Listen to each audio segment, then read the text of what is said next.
सफलता खुशी की चाबी नहीं है, खुशी सफलता की चाबी है। यदि आप जो कर रहे हैं उससे प्यार करते हैं तो आप सफल भी होंगे और खुश भी। सुप्रभात, मैं हूं प्रतिबिंब शर्मा आपके साथ। सबसे पहले नजर मुख्य गतिविधियों पर। आज प्रधानमंत्री राजधानी दिल्ली को देंगे नए साल के तोहफे।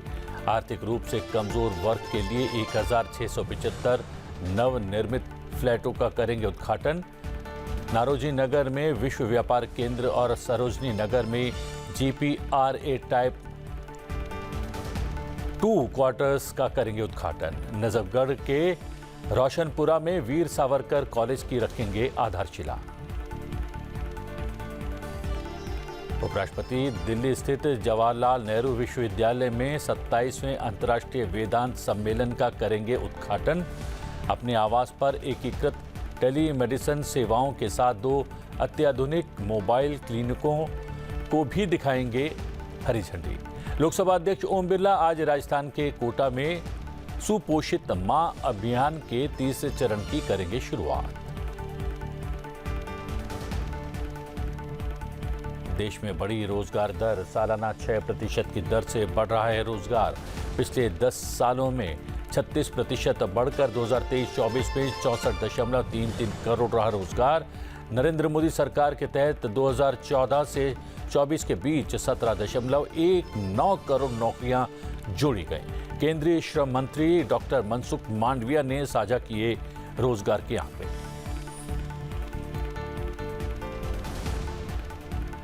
राजधानी दिल्ली में जम्मू कश्मीर और लद्दाख थ्रू द एजेस पुस्तक के विमोचन कार्यक्रम में बोले केंद्रीय गृह मंत्री अमित शाह। कहा, शासकों को खुश करने के लिए लिखे इतिहास से छुटकारा पाने का समय।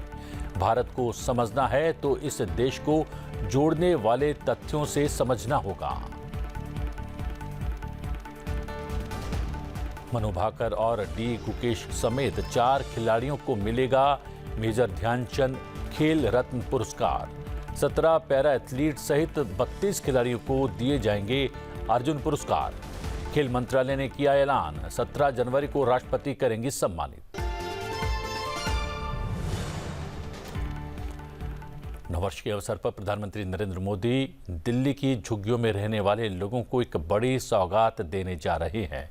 प्रधानमंत्री आज राजधानी दिल्ली में झुग्गी झोपड़ी यानी JJ क्लस्टर के निवासियों के लिए 1675 फ्लैट्स और 2 शहरी पुनर्विकास परियोजनाओं समेत कई विकास योजनाओं का उद्घाटन करने वाले हैं।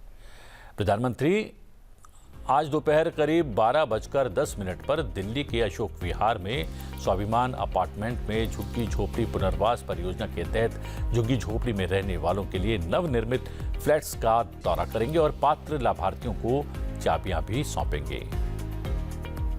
1675 नवनिर्मित फ्लैट्स का उद्घाटन करेंगे। दिल्ली के अशोक विहार में स्वाभिमान फ्लैट्स के नाम से बनाए गए ये फ्लैट सभी के लिए आवास योजना के तहत केंद्र सरकार द्वारा तैयार किए गए हैं। हम आपको बता दें कि इस योजना का उद्देश्य झुग्गी झोपड़ी में रहने वाले लोगों को सुरक्षित पक्के घर उपलब्ध करवाना है ताकि वो बेहतर जीवन यापन कर सके। दिल्ली विकास प्राधिकरण ने ये फ्लैट तैयार किए हैं। केंद्र सरकार वित्त वर्ष 2024-25 और वित्त वर्ष 2028-29 के बीच प्रधानमंत्री आवास योजना ग्रामीण के तहत अतिरिक्त 2 करोड़ आवास गरीबों को उपलब्ध करवाने वाली है।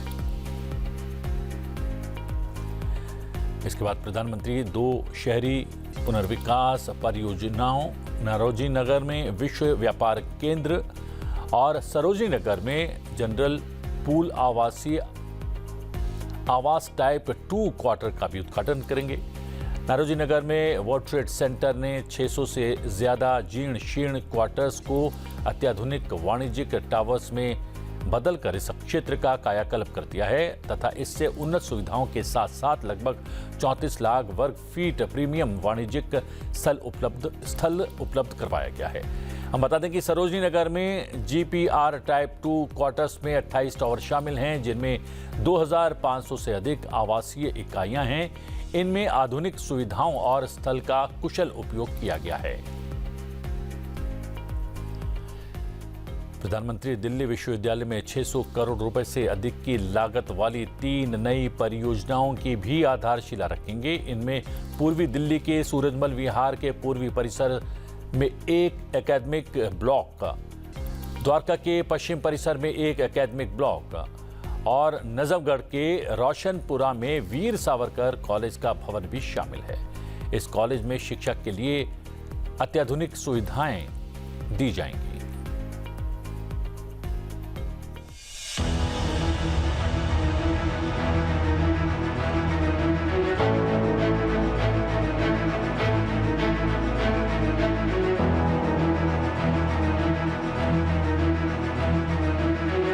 नववर्ष के अवसर पर प्रधानमंत्री नरेंद्र मोदी दिल्ली की झुग्गियों में रहने वाले लोगों को बड़ी सौगात देने जा रहे हैं। 3 जनवरी को पीएम मोदी दिल्ली के अशोक विहार क्षेत्र के झुग्गी वासियों को नए फ्लैट की चाबियां सौंपेंगे। जहां झुग्गी वही मकान योजना के तहत दिल्ली के अशोक विहार के स्वाभिमान अपार्टमेंट में 1675 नए मकान बनाए गए हैं। योजना के लाभार्थियों ने इसके लिए प्रधानमंत्री नरेंद्र मोदी का आभार जताया है। जब से हम लोग रह रहे हैं तब से देख रहा हूँ यहाँ इतना गंदगी है, ना यहाँ के पानी की व्यवस्था था, ना यहाँ कोई सफाई की व्यवस्था था। बच्चे हमेशा परेशान रहते थे, बीमार पड़ते थे, हम लोग हॉस्पिटल दौड़ते थे, लेकिन कभी भी कोई देखने नहीं आया। जब से प्रधानमंत्री इस चीज़ को ध्यान दिया हम लोग के बच्चे के ऊपर, जो ना चलो वहाँ के बच्चे के ज़िंदगी संवरा जाए, अच्छे से उन लोग परवरिश हो, अच्छे स्कूल में पढ़े, अच्छे जगह रहे, तब से हम लोग बहुत खुश है प्रधानमंत्री के ऊपर, जो हम लोग के बच्चे की ज़िंदगी के लिए उन्होंने कुछ न कुछ सोचे हैं। जो आज ने मोदी जी ने ये काम किया है हमारे लिए बहुत अच्छा लगा, और हमारे जो बच्चे हैं कम से कम कुछ आगे जाके कुछ बन सकते हैं, उनके लिए कुछ सोचे हैं वो लोग। मोदी जी ने कहा था कि हम जहाँ झुग्गी वहाँ मकान देंगे। आज उन्होंने झुग्गी के जगह पर मकान बना करके दे रहे हैं। मैं यहाँ जेलरवाले बाग में 30 साल से रहता हूँ, और मोदी जी ने वादा किया था कि क्या कहते हैं जहाँ झुग्गी वहीं मकान। उसके बाद अपना वादा पूरा किया, यहाँ पे हमें जेलरवाले बाग में फ्लैट हमें दिया। हमारे मोदी जी दिए फ्लैट जहाँ झुग्गी वही जो मकान, हमारे बच्चे को भविष्य के लिए अच्छे काम किए हैं। में बारिश बुनी में पानी भर जाता था और नालियों का पानी घर में घुस जाता है, अब कीड़े मकोड़े दुनिया के घर में भर जाते थे। हमको बड़ी परेशानी थी, नालियाँ भर जानी, बच्चों को स्कूलों से परेशानी। आज मोदी जी ने हमें फ्लैट देने, इसके लिए हमको बहुत खुशी हो रही है। इसके लिए मोदी जी को मैं धन्यवाद दे रही हूँ। मोदी जी को मैं बार बार धन्यवाद देता हूँ कि उन्होंने कीचड़ से निकाल कर हमें मकान देकर स्वर्ग में बैठा दिया। मोदी जी ऐसा नेता न कभी हुआ न होगा। हम लोगों को 30 साल से ज़्यादा हो गया झुग्गियों में रहते हुए, मोदी जी की तरफ से मकान मिल गया, बहुत बढ़िया है। मैं 25 साल से जेलरबाग में हूँ, और मेरे बच्चे भी यहाँ हुए, पढ़े लिखे यहाँ नगर निगम के स्कूल में, लेकिन कहीं उनको अगर किसी यूनिवर्सिटी में जा कर के अगर एडमिशन कराना झुग्गी का नाम आता था तो इग्नोर कर देते थे कि नहीं ये झुग्गी में रहने वाला है। आज वो सम्मान मिला है।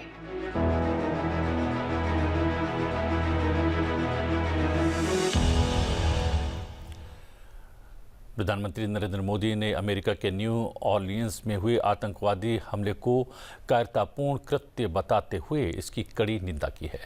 प्रधानमंत्री नरेंद्र मोदी ने एक्स पर एक पोस्ट में अपना संदेश जारी करते हुए कहा, हम न्यू ऑरलियंस में हुए कायरतापूर्ण आतंकवादी हमले की कड़ी निंदा करते हैं।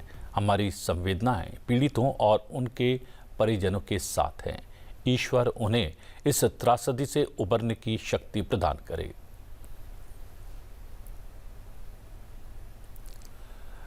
प्रधानमंत्री नरेंद्र मोदी ने गुरुवार को ख्वाजा मोइनुद्दीन चिश्ती के उसके अवसर पर मुबारकबाद दी है और सभी के जीवन में खुशहाली और शांति की कामना की है। प्रधानमंत्री नरेंद्र मोदी हर साल की तरह इस साल भी अल्पसंख्यक मामलों के मंत्री किरेन रिजिजू को अजमेर शरीफ स्थित ख्वाजा मोइनुद्दीन चिश्ती की दरगाह पर चढ़ाने के लिए एक चादर भी भेंट कर चुके हैं, जिसे उनकी तरफ से अजमेर में सूफी संत की प्रसिद्ध दरगाह पर चढ़ाया जाएगा। प्रधानमंत्री ने चादर भेंट करते हुए कहा कि ख्वाजा मोइनुद्दीन चिश्ती के उर्स के अवसर पर मुबारकबाद, सभी के जीवन में खुशहाली और शांति आए। वहीं केंद्रीय मंत्री किरण रिजिजू ने एक्स पर एक तस्वीर साझा की जिसमें प्रधानमंत्री नरेंद्र मोदी उन्हें और भाजपा अल्पसंख्यक मोर्चा के अध्यक्ष जमाल सिद्दीकी को अजमेर दरगाह के लिए चादर देते हुए नजर आ रहे हैं।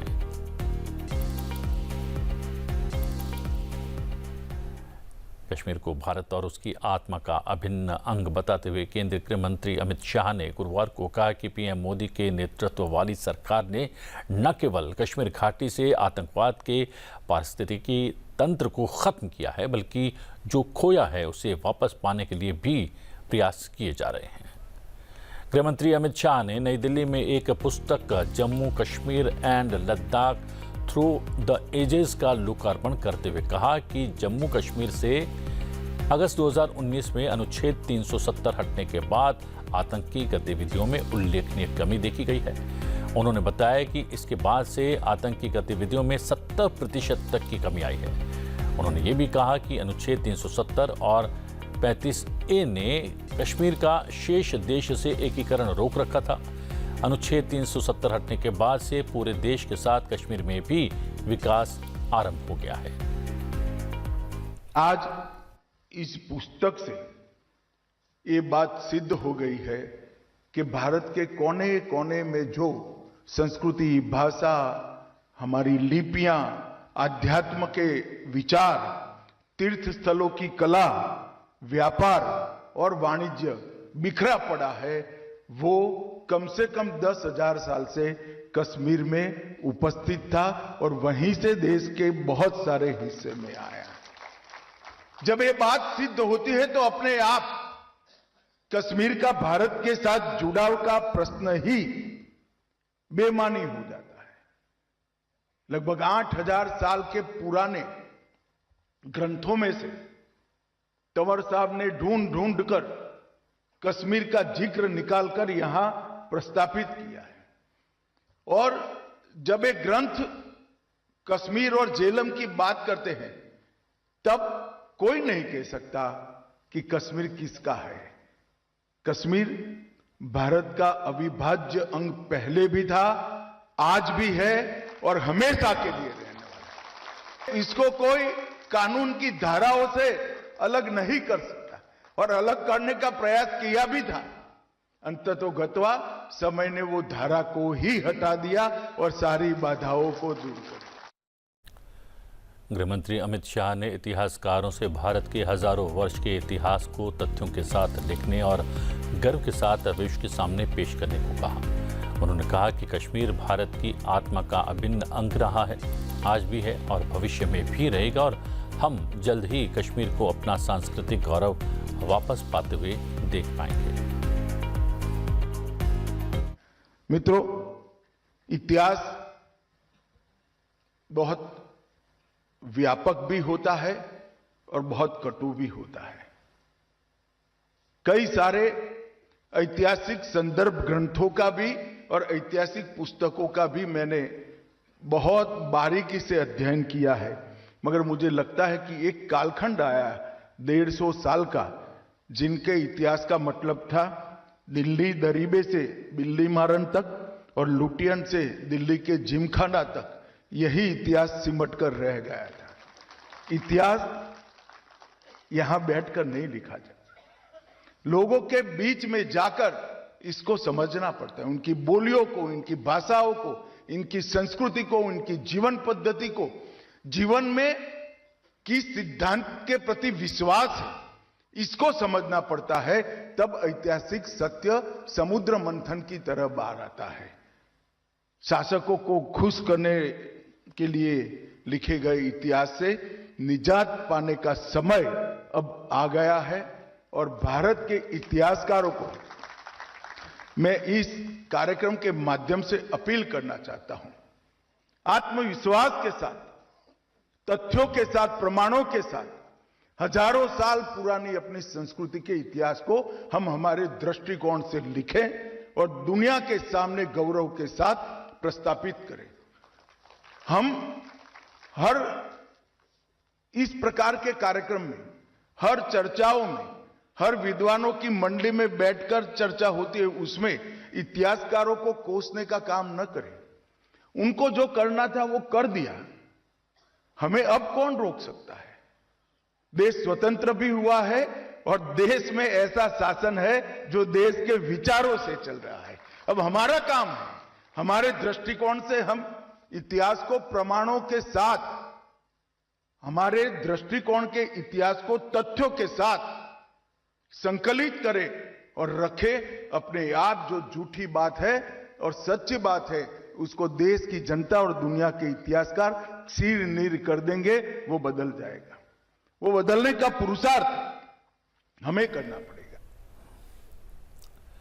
सेना को तकनीकी रूप से उन्नत बल में बदलने के उद्देश्य से भारत द्वारा 2025 को रक्षा सुधारों का वर्ष घोषित करने के एक दिन बाद रक्षा मंत्री राजनाथ सिंह ने कहा कि डीआरडीओ निर्धारित उद्देश्यों को प्राप्त करने में महत्वपूर्ण भूमिका निभाएगा।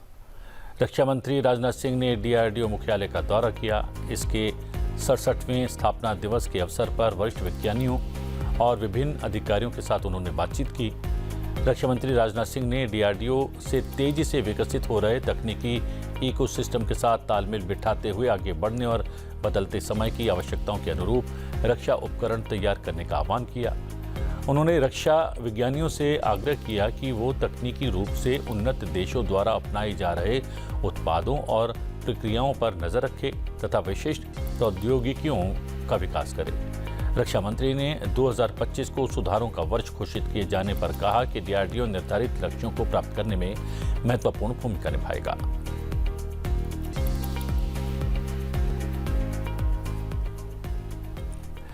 केंद्र सरकार ने गुरुवार को नौकरी और रोजगार से जुड़े आंकड़े साझा करते हुए कहा कि यूपीए सरकार के दौर के मुकाबले मोदी सरकार के शासनकाल में अधिक तेजी से नौकरियां बढ़ी हैं। सरकार का कहना है कि 2004 और 14 के बीच में रोजगार दर सालाना 6% से बढ़ी। वहीं मोदी सरकार में वर्ष 2014 से 2024 के दौरान ये बढ़ोतरी 36% की दर से आगे बढ़ी है। केंद्रीय श्रम मंत्री डॉक्टर मनसुख मांडविया ने कहा कि देश में रोजगार पिछले 10 साल में 36% बढ़कर 2023-24 में 64.33 करोड़ रहा है, जबकि 2014-15 में ये 47.15 करोड़ था। ये राष्ट्रीय जनतांत्रिक गठबंधन सरकार के कार्यकाल के दौरान रोजगार सृजन की स्थिति में सुधार को दर्शाता है। उन्होंने बताया कि संयुक्त प्रगतिशील गठबंधन यानी यूपीए सरकार के तहत वर्ष 2004 से 2014 के बीच सिर्फ 2.9 करोड़ अतिरिक्त नौकरियां सृजित हुई थी, जबकि नरेंद्र मोदी सरकार के तहत 2014 से 2024 के बीच 17.19 करोड़ नौकरियां जोड़ी गई हैं। पिछले एक साल की बात करें तो पिछले एक साल में यानी 2023-24 में देश में लगभग 4.6 करोड़ नौकरियां सृजित हुई हैं। कृषि क्षेत्र में 2004 से 2014 के बीच रोजगार में 16% की गिरावट आई थी, जबकि एनडीए कार्यकाल के तहत 2014 से 2023 के बीच इसमें 19% की वृद्धि देखी गई है। इसी तरह 2004 से 2014 के बीच विनिर्माण क्षेत्र में रोजगार सिर्फ 6% बढ़ा, जबकि एनडीए कार्यकाल में 2014 से 2023 के बीच इसमें 15% की वृद्धि हुई है।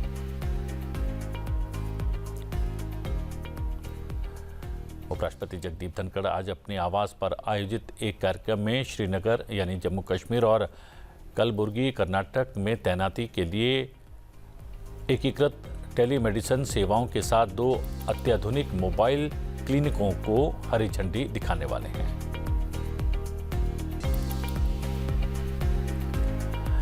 वहीं लोकसभा अध्यक्ष ओम बिरला की पहल पर कोटा बूंदी को देश में पोषण और स्वास्थ्य सुरक्षा के आदर्श मॉडल के रूप में स्थापित करने वाला सुपोषित मां अभियान सफलतापूर्वक 2 चरणों के बाद अपने तीसरे चरण में प्रवेश करने जा रहा है। हम बता दें कि 2020 में कोटा से शुरू हुआ सुपोषित मां अभियान के तीसरे चरण का शुभारंभ आज दोपहर 12 बजे दशहरा मैदान स्थित श्री राम रंगमंच पर होगा। कार्यक्रम में लोकसभा अध्यक्ष ओम बिरला बतौर मुख्य अतिथि शामिल होंगे। केंद्रीय महिला एवं बाल विकास मंत्री अन्नपूर्णा देवी एवं उप मुख्यमंत्री दिया कुमारी भी कार्यक्रम में सम्मिलित होने वाली हैं। इस अभियान के लिए सामाजिक कार्यकर्ताओं, द्वारा कोटा बूंदी संसदीय क्षेत्र में अभावग्रस्त परिवारों की 1500 गर्भवती महिलाओं को चिन्हित किया गया है, जिन्हें कार्यक्रम में पोषण किट उपलब्ध करवाई जाएगी। इसके साथ ही उन्हें प्रसव तक प्रति माह पोषण किट, चिकित्सीय परामर्श, निःशुल्क दवाइयां और नियमित वैक्सीनेशन की सुविधा भी दी जाएगी।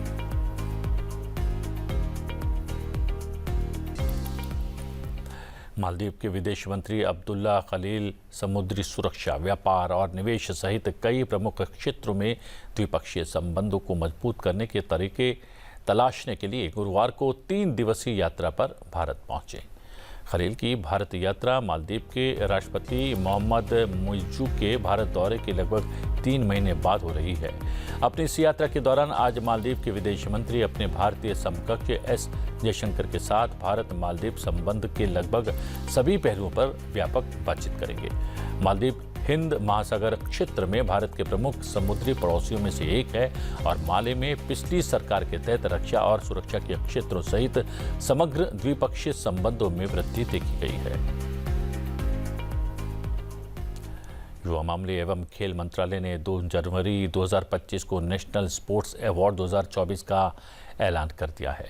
पेरिस ओलंपिक में मेडल प्राप्त करने वाली Manu Bhaker, world chess champion D Gukesh समेत हरमनप्रीत सिंह और प्रवीण कुमार को खेल रत्न से सम्मानित किया जाएगा। सबसे युवा शतरंज विश्व चैंपियन डी गुकेश, एक ही ओलंपिक में 2 पदक विजेता निशानेबाज मनु भाकर, लगातार 2 ओलंपिक पदक विजेता पुरुष हॉकी टीम के कप्तान हरमनप्रीत सिंह और पैरालंपिक स्वर्ण पदक विजेता प्रवीण कुमार को इस साल सर्वोच्च खेल सम्मान मेजर ध्यानचंद खेल रत्न पुरस्कार से सम्मानित किया जाएगा। पेरिस ओलंपिक कांस्य पदक विजेता निशानेबाज स्वप्निल कुसाले और पहलवान अमन सहित 32 खिलाड़ियों को अर्जुन पुरस्कार दिए जाएंगे। राष्ट्रपति द्रौपदी मुर्मू इन सभी विजेताओं को ये अवार्ड्स 17 जनवरी 2025 को राष्ट्रपति भवन में आयोजित होने वाले एक विशेष कार्यक्रम में प्रदान करेंगी। बॉर्डर गावस्कर ट्रॉफी 2024-25 का आखिरी मुकाबला सिडनी में शुरू हो चुका है। भारत ने टॉस जीतकर पहले बल्लेबाजी करने का फैसला लिया। यशस्वी जायसवाल और केएल राहुल ओपनिंग के लिए उतरे।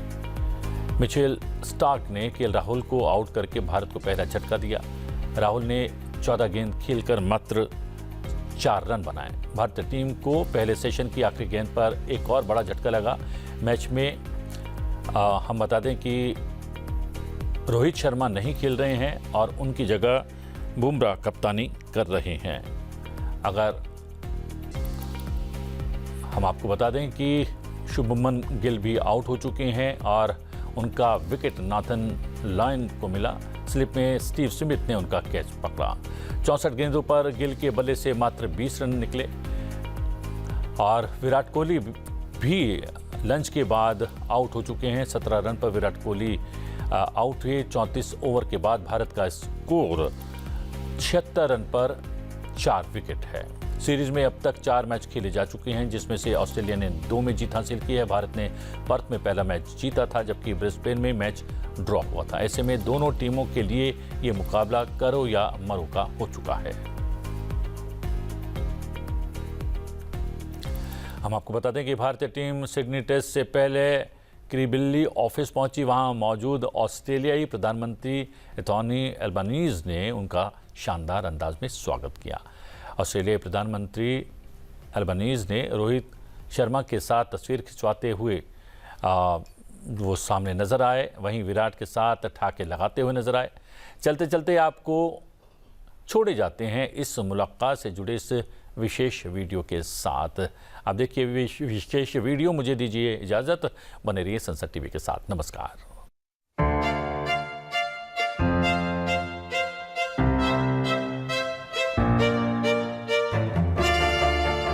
Welcome Rohit Sharma and your magnificent team.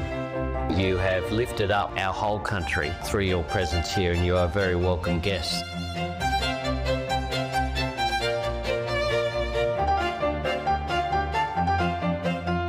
Australia is a beautiful country to travel, but a tough place to tour. Probably one of the toughest tours for any sportsman.